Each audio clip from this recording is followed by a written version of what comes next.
Hi, it's Katrina. The hats of Easter Island. One of the biggest mysteries on Easter Island is the fact that the giant stone statues known as moai once wore hats. We've all seen pictures of the colossal statues on Easter Island, also known as Rapa Nui, but there are two main things people don't know about them. First of all, the Easter Island statues are not just heads. All of these statues once had bodies. They were also wearing huge red stone hats once upon a time, though most of the hats have already broken apart and been lost to history. Some of the statues are pretty impressive, towering over 33 feet tall and weighing over 82 tons. What's really shocking about the hats is that archaeologists say they were made separately from the statues and crafted from a different type of rock. In other words, the people of Rapa Nui built their enormous statues, then said to themselves, hey, you know what's missing? Hats! And so they used a different type of red rock, carved some hats, and put them on top of the statues. This was no easy feat. The hats, called pukao, had to be transported from far away and then lifted way up onto the top of the statues. And this was all going on hundreds of years ago. Some of these hats were nearly 7 feet in diameter and weighed 13 tons. It took some serious ingenuity to get them on top of the statues. They had to build dirt ramps, hoists, and employ dozens of men. But this leads to another question. Why did they feel the need for giant red hats? Similar headgear has been seen on temple carvings across many places in Asia. This has led some to speculate that the people of Easter Island, located off the coast of Chile in South America, could have been contacted by people from Asia.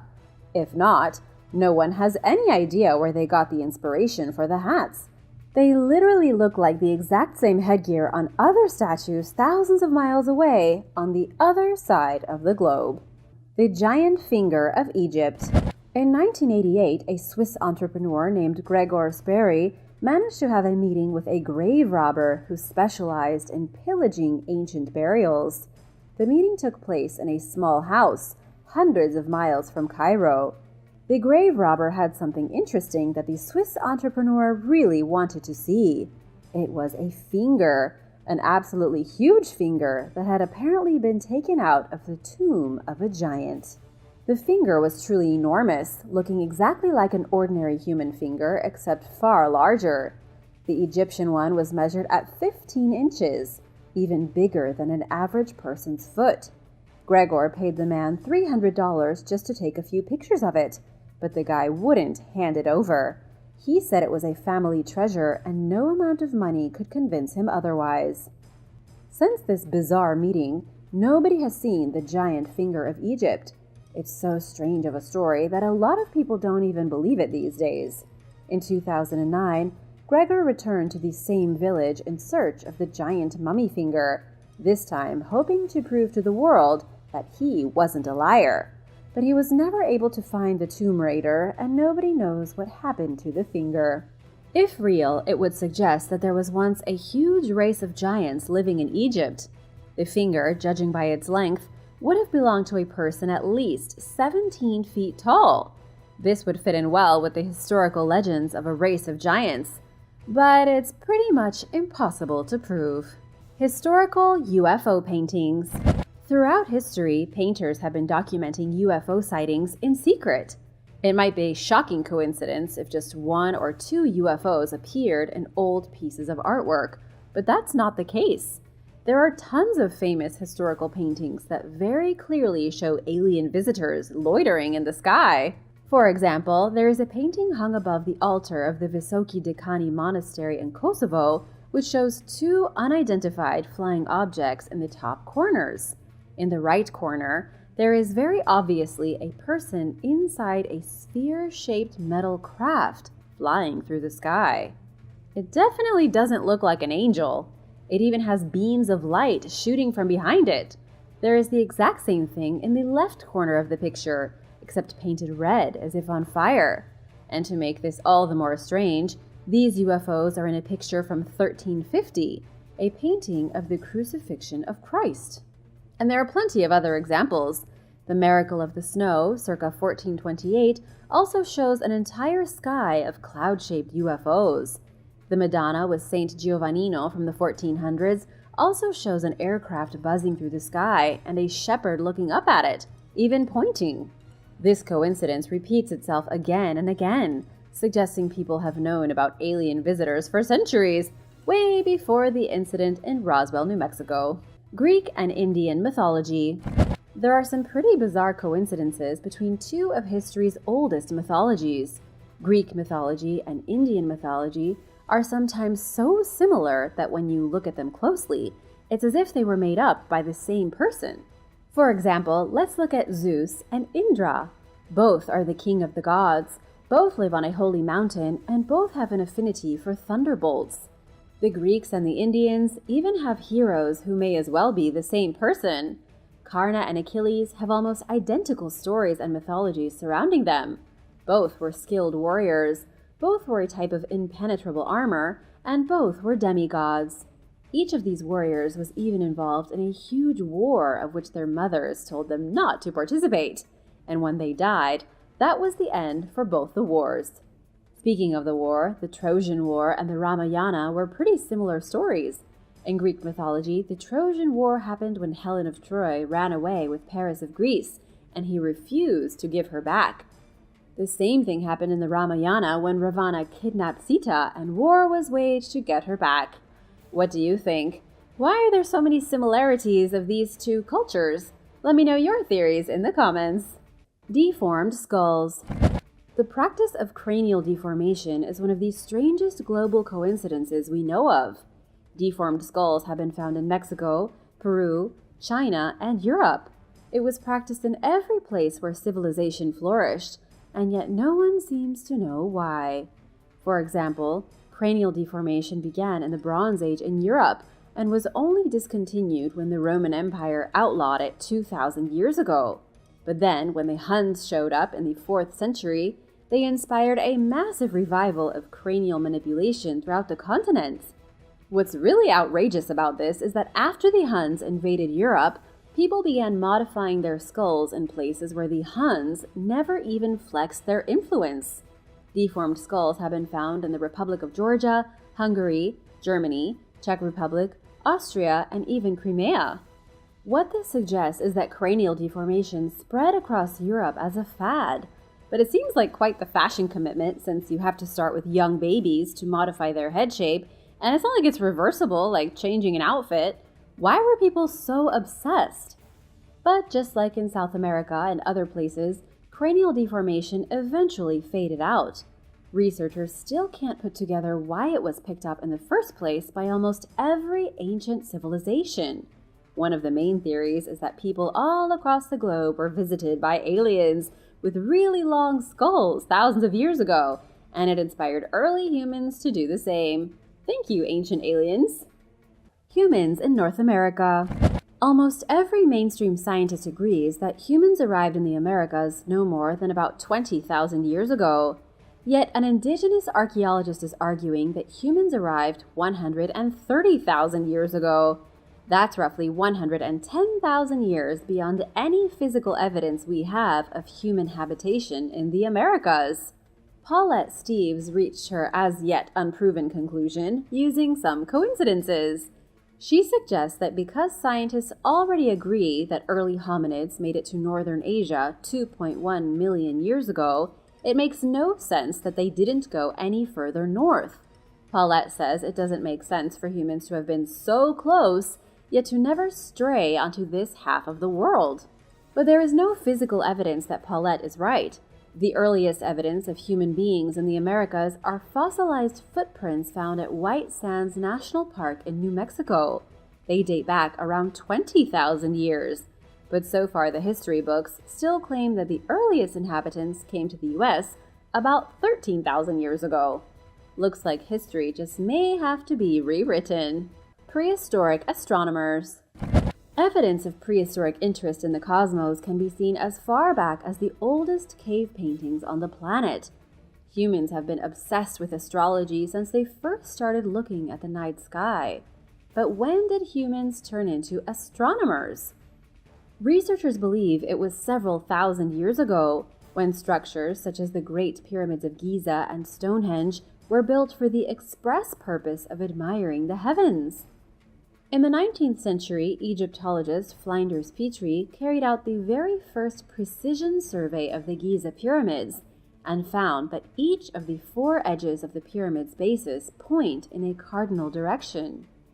What this means is that each corner points at a position on the horizon where the sun, moon, or stars rise and fall. What's truly bizarre is that nobody to this day can figure out how the Egyptians were able to do it. It's just like Stonehenge, which was seemingly built to showcase the solar eclipse, among other things. But even with modern science, we can't figure out how these ancient astronomers figured out how to perfectly line up all of their stones. Either it was a coincidence that all these different people solved the same mathematical equations and astronomical theories thousands of years ago, or maybe they got help from an undetermined outside source. There could, of course, be another explanation. What do you think? Let me know in the comments. The oldest social network. A bizarre discovery from the Stone Age in Africa has revealed an ancient social network going back 50,000 years. As it turns out, Facebook wasn't the first social network after all. The discovery comes thanks to old beads found across southern and eastern Africa. These beads were worn by humans as far back as 75,000 years ago. That makes these tiny eggshell beads the earliest forms of human jewelry. Now, researchers from the Max Planck Institute for the Science of Human History in Germany examined over 1,500 of these ancient beads from within a region of 1,800 miles. The coincidence is that even though this region was filled with different communities, they all produced identical beads made from ostrich shells, the same thickness and the same diameter. They may as well have come off a conveyor belt. According to the researchers, the similarities in the beads from different communities with different cultural practices shows a coherent social network spanning a massive distance. When people were still living in caves, they came up with trends that spread from community to community. Basically, somebody had the idea for bead necklaces. It spread to another community of cave dwellers. They started doing the same thing, and it continued over a huge part of Africa. India and ancient Mesopotamia. If you've ever looked at ancient sculptures from Mesopotamia, you may have noticed that they look quite similar to sculptures in India. In fact, when looked at side by side, these two cultures share quite a few similarities. It's no coincidence. Mesopotamia and India began trading with one another back in 3000 BC. The very first reference made by a Mesopotamian ruler to India was in 2300 BC by Sargon of Akkad. He spoke of the Indus region, which was where India as we know it today got its start. But researchers have found something quite interesting. The relationship between ancient Mesopotamia and early India involved a lot of cultural mimicry. People in Mesopotamia studied Hinduism to understand the Indian people better, and it was the same in India. Archaeologists have even found depictions of great battles between the Mesopotamian god Enkidu and the Hindu god Shiva. Plus, DNA evidence has shown that the Sumerians, who ruled Mesopotamia from around 4000 to 2000, largely came from India. The point is that when you see similarities between these two ancient empires, it's because they spent so much time copying one another that their cultures became entwined. Ancient China. In ancient China, completely separate cultures practiced the same rituals. In what is today the Yangtze River Delta region, there once flourished the Liangzhou civilization. Not too far away, along the shores of the Liaohe River, there was the Hongshan culture. Both cultures date back 5 millennia, but researchers don't believe they had much, if any, contact with each other. That makes the similarities between them a little spooky. For one thing, both cultures were skilled in agriculture and crafting. They also both had an affinity for jade and made amazing handicrafts from this precious material. The things they made were almost identical. They used mature techniques that involved smooth lines and smooth surfaces, with styles and production techniques pretty much exactly the same. Researchers say these similarities are not just coincidental. The Liangjiao and the Hongshan probably came from the same ancestors. Archaeologists don't know when they split up. At some point, many thousands of years ago, two different groups of people settled at two different rivers. They would have essentially been the same culture, but then time and forgetfulness made them each unique. Yet they followed the same general road.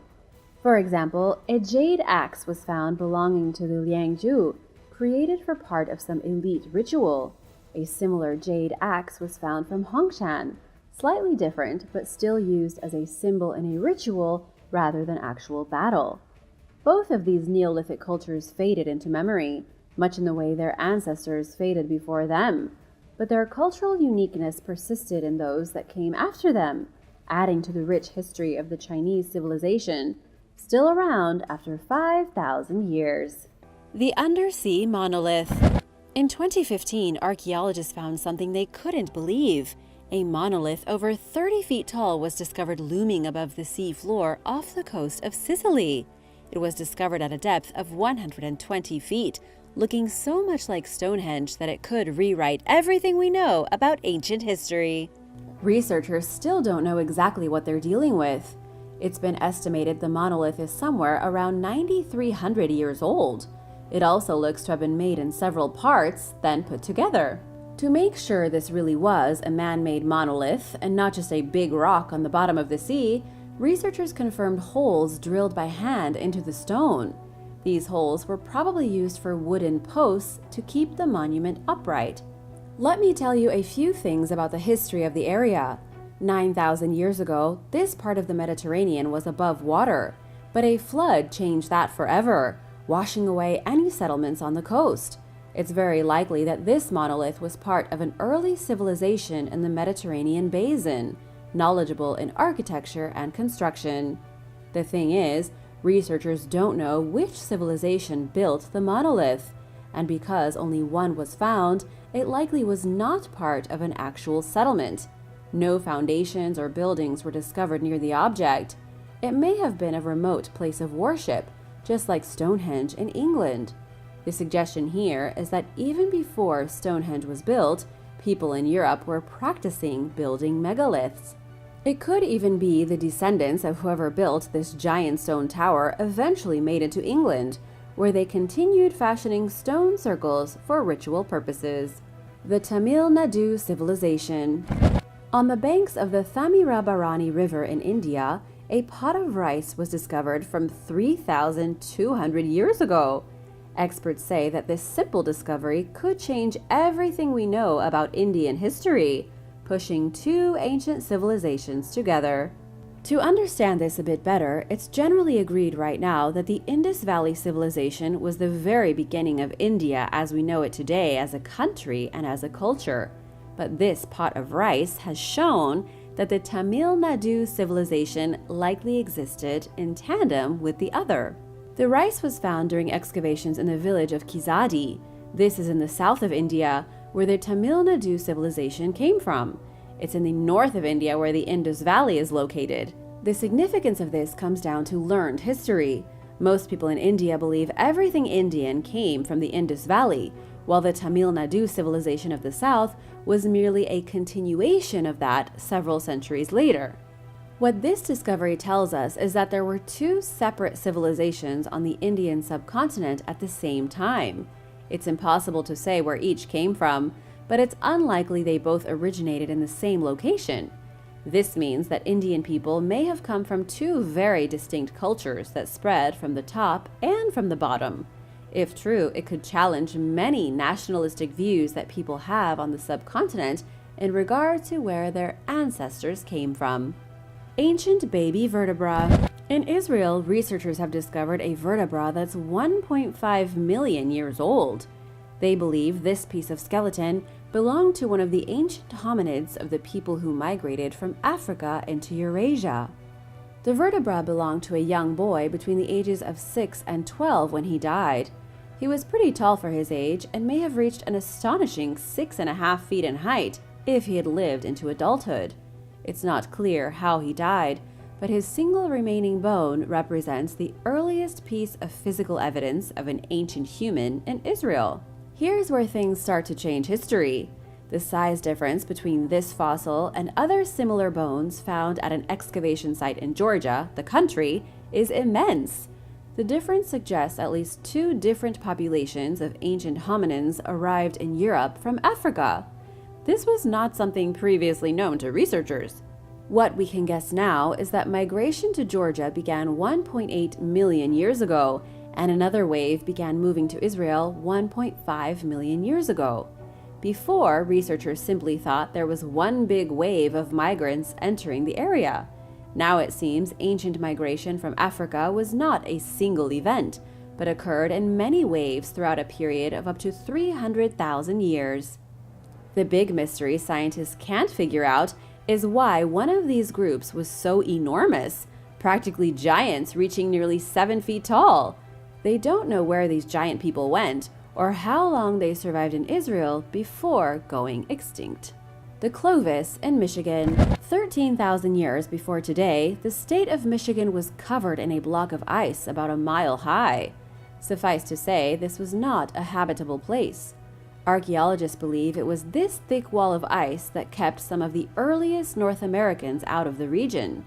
These were the Clovis people, the first organized society to live in what is today the United States. But something interesting just happened. An independent researcher with help from the University of Michigan identified a Clovis campsite in Michigan 13,000 years old.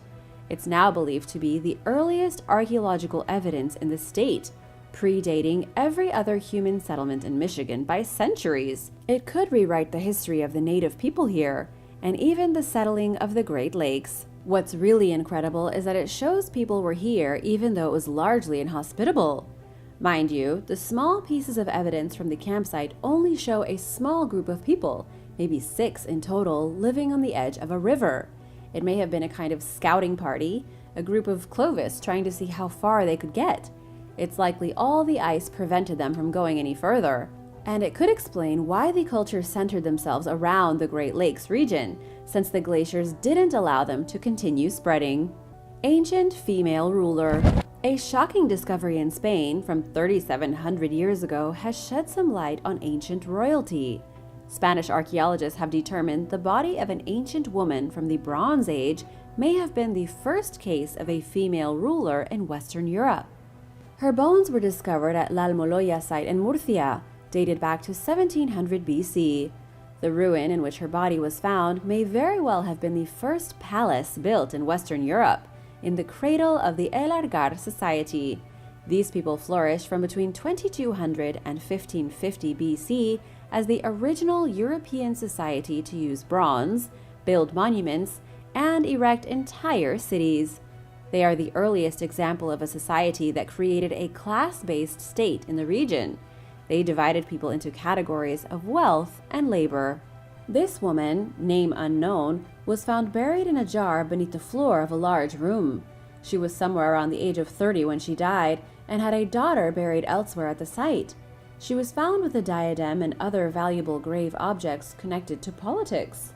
This has led the researchers to believe she was the ruler of the entire palace, and maybe even the whole El Argar society. Rewriting Chinese history. The ancient city of Sanxingdui was discovered by a man and his son in a small village in China's Sichuan province. They found some sacrificial pits containing treasures of bronze and gold, as well as plenty of pieces of pottery and fragments of old buildings. Throughout the last century, archaeologists have come and gone from this city, always uncovering more and more historical knowledge. We now know that Sanxingdui was arguably the greatest civilization in China about 5,000 years ago. But what's really changing the history books is the fact that the city has given up proof of a civilization that had its own customs and rituals separate from any other in Chinese history. In other words, Sanxingdui is a complete anomaly. Here's how mysterious this city is. The artifacts discovered here are so unlike any other relics found in ancient China, or indeed any other ancient place in the world, some think they depict extraterrestrials, as usual. Archaeologists have uncovered bronze statues with bulging eyes and weirdly shaped bodies that look as though they were made to depict alien visitors. Plus, the techniques they used to build their highly advanced city weren't seen in any other part of China for another 1,000 years or more. It's even more mysterious because no mention of them can be found in any historical record. We don't know what language they spoke, we don't know why they abandoned their city and vanished, and we have no idea where they went. Humans in the Americas. Archaeologists investigating the Coxcatlan cave in Mexico have made a discovery that will probably force every textbook to be rewritten. They found animal bones and rock shelters suggesting a human presence in the area 33,000 years ago. This is shocking for one reason. It would mean that human beings were in North America 20,000 years earlier than mainstream scientists say. That's 20,000 years earlier than any other piece of evidence. It was a time when the ice sheets across North America were still thick and impassable, leading many to wonder how they arrived in North America at all. According to Andrew Somerville from Iowa State University, the discovery is changing the timeline of human migration into the Americas.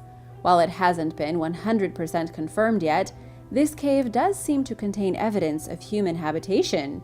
If it turns out to be true and verified, it will mean people were in the Americas earlier during the Ice Age. And if they were here 33,000 years ago, who's to say they weren't here even further back? Maybe even 100,000 years ago. Seafaring Australians. Surprising new archaeological research in Australia is changing what we know about the indigenous population of the continent. It turns out, ancient Australians were captains of industry, masters of the seafaring trade with vast international networks. These networks go back 3,000 years before previously thought. This is especially shocking because until recently, researchers believed the culture of Australia evolved in complete isolation. Nothing changed until Europeans arrived.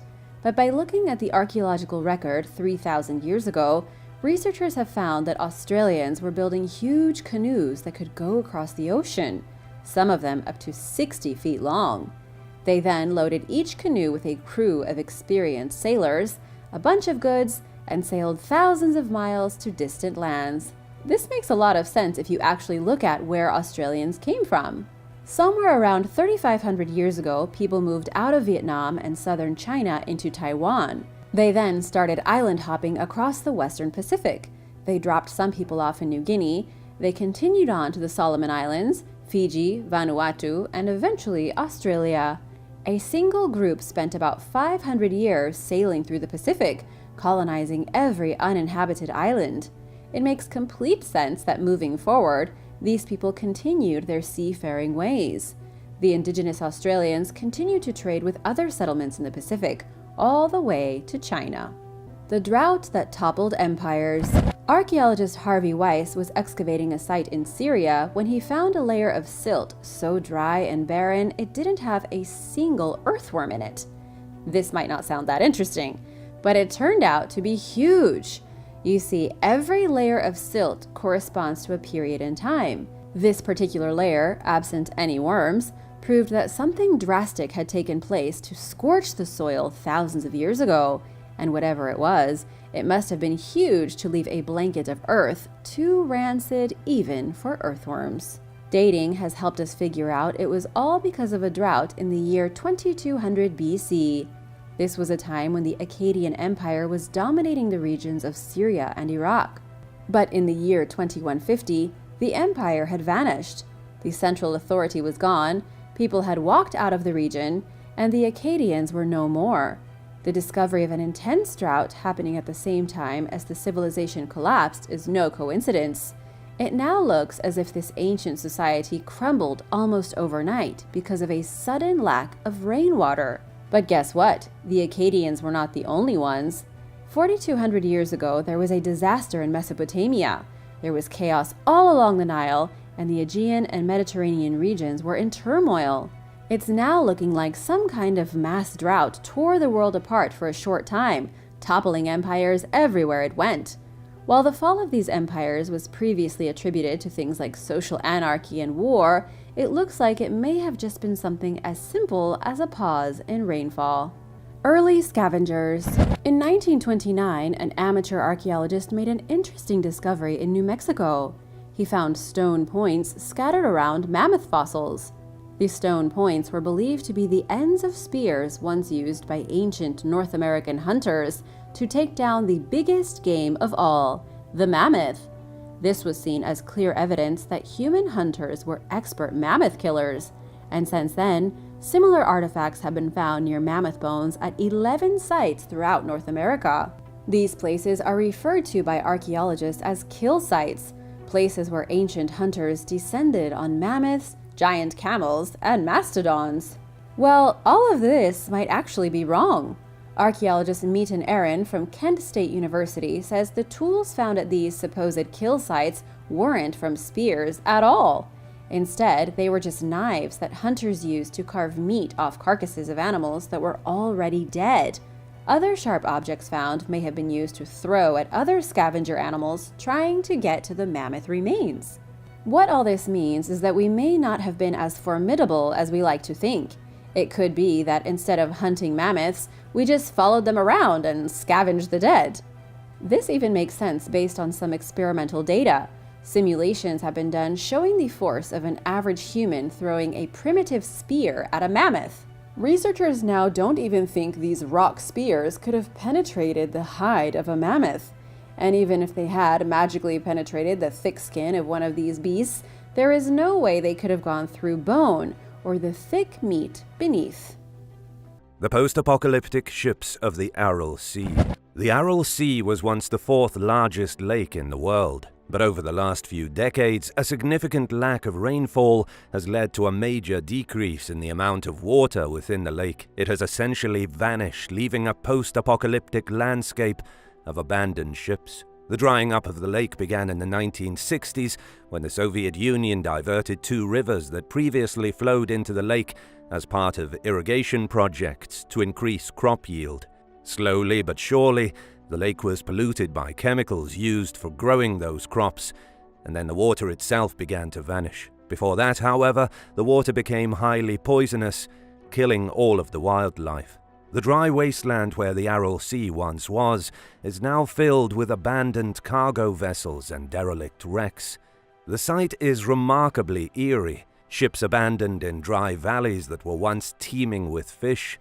The visual seems almost like a scene out of a dystopian future film. These ships once belonged to the hundreds of fishermen who made their livelihoods on the shores of the lake. Now the abandoned vessels are mostly used by local children for playing hide and seek. Searches for Noah's Ark have been an obsession of many since the earliest days of post-biblical history. In fact, there is such a focus on finding relics and evidence of either the Great Flood or discoveries that are associated with the famed ship itself that there's even a playful name for it: archaeology. The many abandoned ships of the Aral Sea leave some to wonder. Could the legendary biblical ship that carried all of the Earth's creatures at one point be found here? An abandoned coin stash. A mysterious abandoned coin stash was discovered at a dig in Port Arthur, Tasmania. Experts in archaeology say the discovery has given them rare insight into the lives of the convicts who once lived here.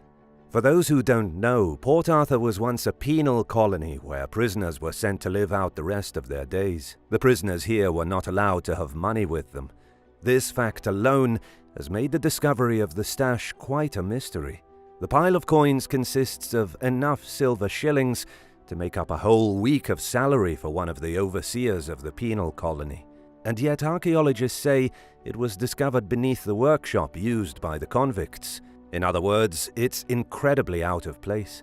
The stash was found during an archaeological dig that went on for about 10 months, conducted by students with the University of New England. They found some other pretty interesting objects in the ruins of the old penal colony as well, such as handmade gambling tokens and tobacco pipes. All these objects had been abandoned by the convicts, who used them hundreds of years ago. Dr. Tuffin, one of the main researchers involved in the dig, believes the coins may have been stolen from an officer at the penal colony by one of the inmates and then hidden away for safekeeping. Someone had access to the workshop and was able to stash the coins beneath the floor. But what happened after is anybody's guess. The convict clearly was never able to go back and reclaim the coins, so they remained there undiscovered since sometime in the 1850s. Submerged American tank. A submerged American tank abandoned in the Philippines was recently pulled out of a river. It was stuck in the mud for roughly 75 years, lost from between roughly 1944 and 2020. The tank itself is a Stuart M5A1 light tank that took part in the liberation of the Philippine Islands between 1944 and 1945. The liberation was led by United States soldiers who over the course of several months fought desperately to expel the Japanese and free the Filipinos from occupation. The tank was discovered and removed by engineers with the Philippine Armed Forces in the province of Medellin on the tip of the island of Cebu. Back in March of 1945, local guerrillas and U.S. infantry regiments were fighting towards the island of Leyte.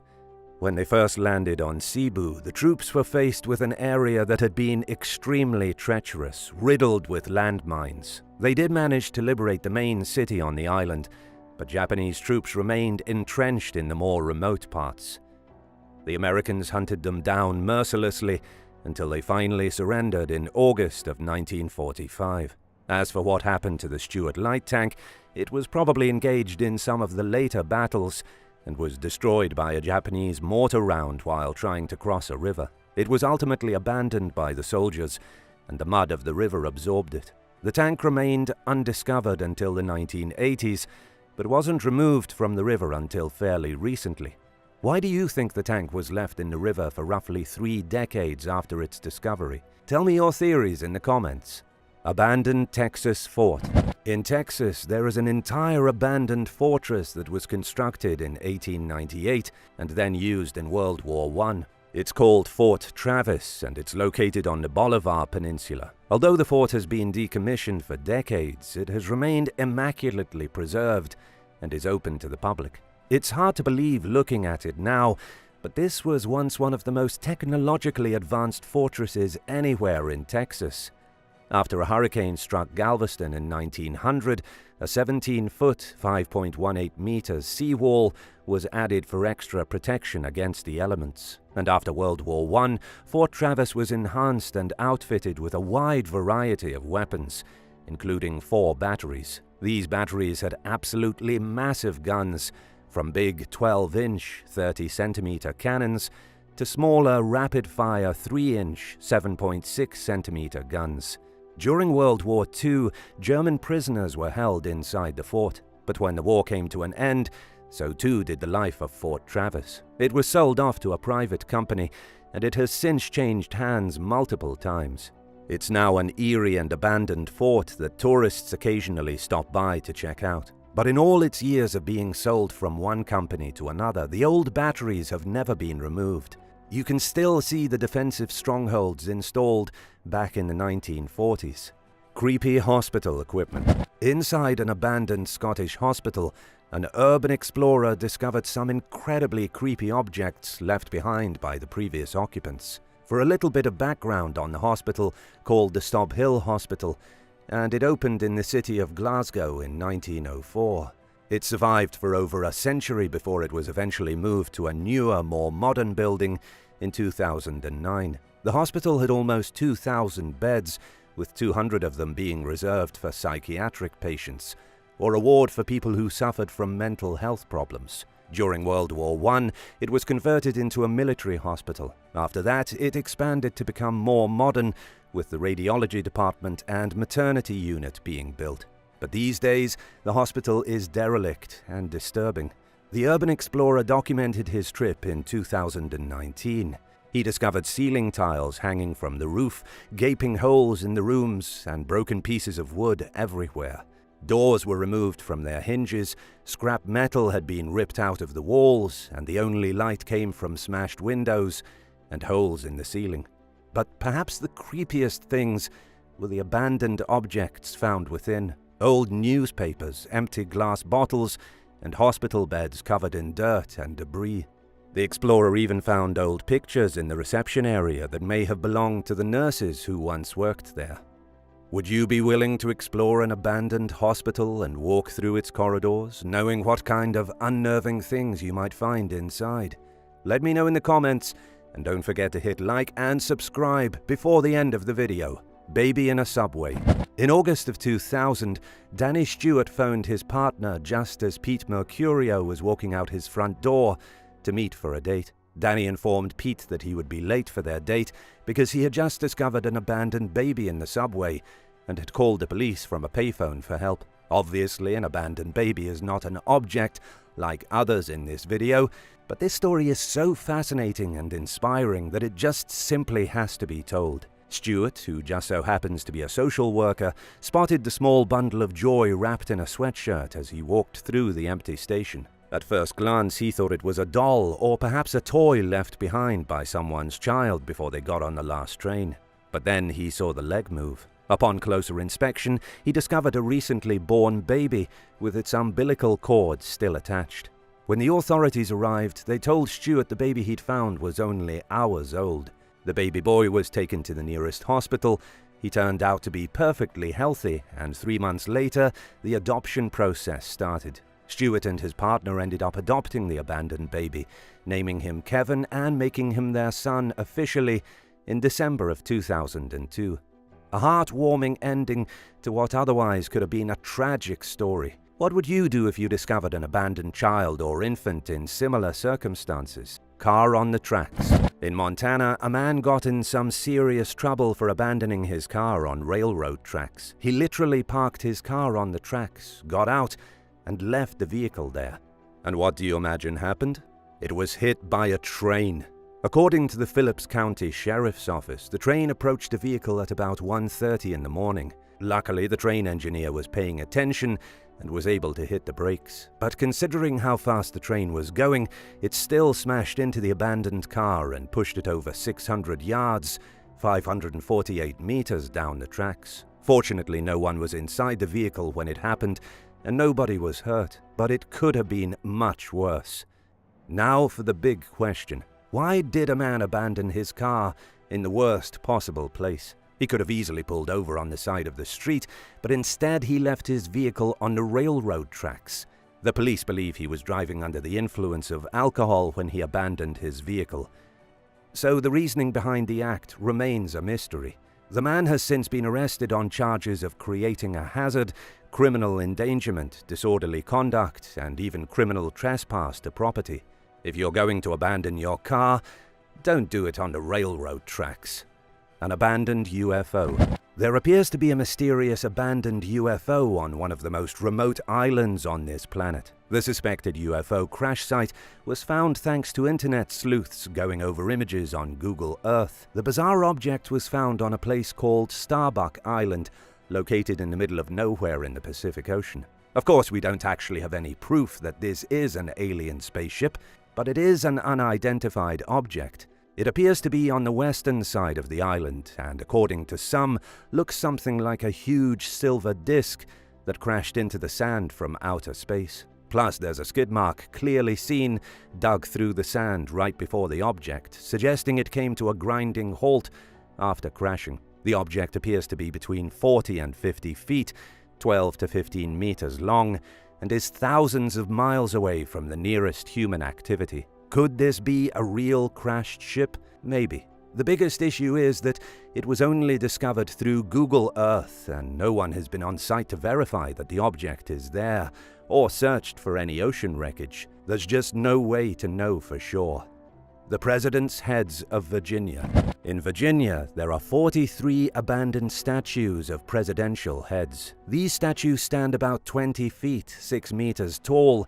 They're sitting in a field in the town of Croker, and they depict everyone from George Washington to George W. Bush. The presidential busts were once part of the President's Park in colonial Williamsburg, but when poor attendance caused the theme park to close down, a man named Howard Hankins was hired to destroy the statues. Spoiler alert, he couldn't do it. When Howard stared into the eyes of 43 US presidents, he just didn't have the heart to smash them to pieces. Instead, he brought every single one of them to his property, where he stuck them in a field, and there they remained.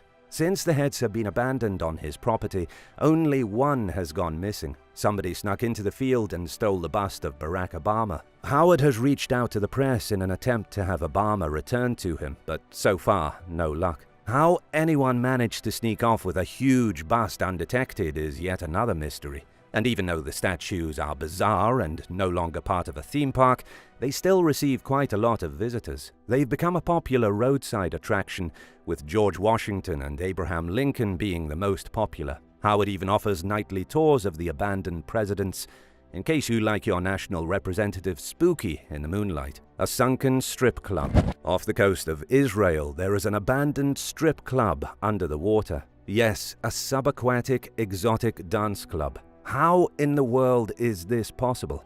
According to Gil Koplowitz, the marine biologist who recently found himself exploring the bizarre ruins of this place, it was once an underwater restaurant. Of course, it helps to know that the entrance is above ground, connected to the land by a 230-foot, 70 meters bridge. Patrons of the restaurant crossed the bridge, went down a flight of stairs, and found themselves in a submerged restaurant. But when the restaurant shut down, it turned into a strip club. It was one of the fanciest and most unique strip clubs in the world, until it too closed down and was abandoned by its owners. The club remains submerged, and now only underwater creatures frequent the place. What's the most interesting or bizarre abandoned object you've ever heard of? Let me know in the comments, and thanks a lot for watching. Remember to hit that subscribe button and come back soon to check out more amazing videos from the channel. Bye.